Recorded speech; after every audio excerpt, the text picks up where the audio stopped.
Hi friends, இன்றைக்கி டிஃப்ரெண்ட்டான ஸ்டைலில் இட்லி தோசைக்கு ஒரு சூப்பரான தேங்காய் சட்னி எப்படி செய்யலான்னு பார்க்கலாமா. இதுக்கு ஒரு வடைச்சட்டி அடுப்பில் வச்சு எண்ணெய் ஊற்றி 2 ஸ்பூன் கடலைப்பருப்பு சேர்த்துக்கிறேன்.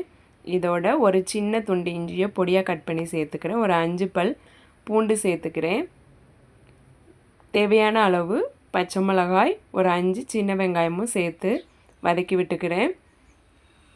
இதோட 1/4 ஸ்பூன் ஜீரகமும் சேர்த்துக்கிறேன்.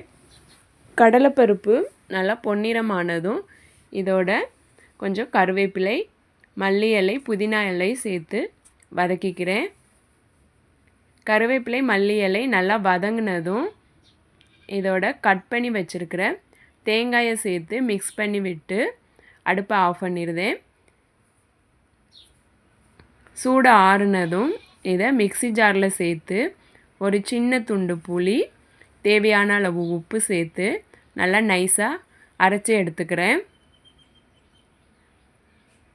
இதுக்கு தாளிப்பு கொடுக்கறதுக்காக ஒரு தாளிப்பு கரண்டியை அடுப்பில் வச்சு எண்ணெய் ஊற்றி கடுகு சேர்த்து பொரிஞ்சதும் 2 வரமிளகாய், 5 சின்ன வெங்காயத்தை பொடியாக கட் பண்ணி அதையும் சேர்த்துக்கிறேன்.